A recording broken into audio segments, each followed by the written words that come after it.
तो मेरे पापा को तो यही शर्म नहीं थी कि अपनी छोटी बेटी के सामने वो आए थे। पैंट उतार दी थी, वॉशरूम में जा रहे थे तो मेरी छोटी सिस्टर ने कहा कि अब मैं बीवी नहीं हूँ, मैं आपकी बेटी हूँ, अंदर जाओ। काश मेरी मम्मा मुझे सुन सकती, कि मेरी हर बात मान सकती। दो बहनों की अनोखी कहानी। एक बहन का 11 साल की उम्र में ही रेप हो गया। माँ अपनी बेटी के इंसाफ के हसूल के लिए तड़प तड़प कर मर गई। बाप ने मौके का फायदा उठाया। बेटियों का सहारा बनने की बजाय उसने दोनों बेटियों को दुबई में जिस्म फरोशी के लिए बेचने पर मजबूर कर दिया। आइए जानते हैं दोनों बहनें कैसे जिंदगी गुजार रही हैं। आपकी बहन को अभी तक इंसाफ मिला है या नहीं मिला? नहीं, अभी तक तो मेरी बहन को बिल्कुल भी इंसाफ नहीं मिला। चल रहा है वो केस, ठीक है, हम जा रहे हैं, डेली आना जाना वहाँ पे हम लोगों का हो रहा है। बस हिम्मत कर रही हूँ, जा रही हूँ, आ रही हूँ। कैसे जिंदगी गुजर रही है? बहुत मुश्किल है। हर किसी के घर में जाना, काम करना, कि अगर किधर किसी के घर में भी जाओ ना काम करने तो वो भी पहले कहता है कि बस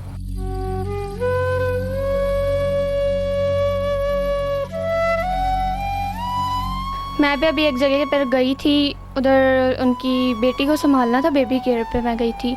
लेकिन जो उनके फादर थे ना, उन्होंने मुझे नीचे बुला के कहा अगर आपको कोई भी किसी भी काम की ज़रूरत हो ना तो आपने मुझे बताना है, आप मुझे अपना नंबर दो। लेकिन मैंने उनको अपना नंबर बिल्कुल भी नहीं दिया था। मैं आपकी हेल्प करूँगा, मैं आपके साथ बहुत अच्छे तरीके से रहूँगा, कोऑपरेट करूँगा, आप भी मेरे साथ कोऑपरेट करना। उन्होंने ऐसे बात की थी मेरे से। मैं घर का काम करती हूँ, जब दीदी आती हैं जॉब से तो दीदी घर का खाना पकाती हैं। बहुत तकलीफ़ में थी मेरी मम्मा।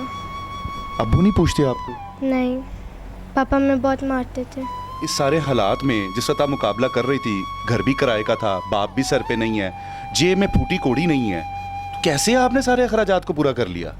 जैसे ये होती है ना मस्जिदें, इनमें हम खड़े हुए हैं, हमने इधर भीख मांगी है, हम रोडों पे रुले हैं। हमें पता है 3 साल से पापा ने बिल्कुल भी हमें नहीं पूछा, दूसरी शादी करके बैठ गए।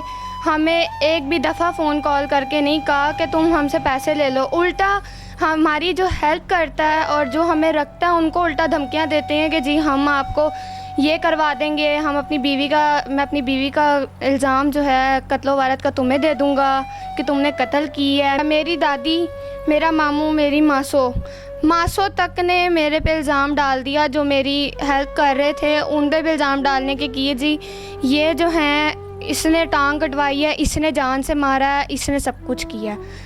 लोग गलत ऑफर्स करते थे आपको कि हमारे साथ दोस्ती कर लो, कोई गलत रिश्ता बना लो, नाजायज़ ताल्लुकात बना लो, तो हम जो है आपकी सारी हेल्प करेंगे। बहुत लोग जिन से हेल्प मांगी है उन्होंने कहा है कि आप हमारे साथ ऐसे कर लो, वैसे करो, कोऑपरेट करो, हम बहुत कुछ करेंगे। लेकिन मैं बिल्कुल भी ये चीज़ नहीं कर सकती थी। अभी पापा की कॉल आई कि जी मैं आप लोगों को बाहर मुल्क भेज देता हूँ, दुबई।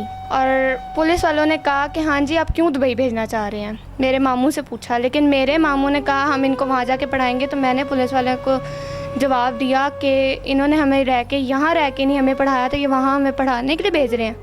हमें तो यहाँ पे सही स्टडी नहीं आती, तो ये हमें वहाँ कहाँ पढ़ाएंगे। पापा ने बहुत ज़्यादा हमें मारना, मामा को एकदम हमें हमारी गर्दनों पे छुरी रख देना, मामा को रूम में ले जाना, हमें बंद कर देना। माँ भी इसी तरह फोत हो गई, बाप भी छोड़ गया। माँ भी इसी तरह इंसाफ मांगती। अब मेरा भी कुछ पता नहीं कि इंसाफ कब तक मैं जाऊँगी अदालत और क्या होएगा। घर में, बाहर, गली मोहल्ले में हर बंदा इस चीज़ का फ़ायदा तो उठाता होगा, छोटी सी उम्र के हमारे हत्थे चढ़ जाए। मैं गली से भी गुजरती हूँ ना तो अगले ऐसे देखते हैं कि जैसे अभी कच्चा चबा जाएंगे, हमें ऐसे देखते हैं। लड़की के लिए ना जीना बहुत ज़्यादा मुश्किल है, और वो भी माँ बाप के बिना। कपड़े तो बहुत मुश्किल से होते हैं, अगर किसी से बोल दिया कि 1-2 सूट दे दो तो ठीक है। अभी जिनके घर में भी रह रही हूँ उनका भी मैंने रेंट देना है 2 महीने का, ठीक है। और जो जिनसे मैं सौदा वगैरह खाना पीने के लिए लेती हूँ उनका भी मैंने उनको भी मैंने पैसे देने हैं कि ये सौदे का वो है। अगर कोई आपको रिश्ते के लिए फरमाइश करे तो कैसा लड़का चाहिए मेरी बहन को? लड़का हो, अच्छा कमाता हो, नशा ना कोई करता हो, कि वो ख्याल रख सके, ऐसी मेरी बहन पे कोई ऐसी गंदी नज़र ना रखे।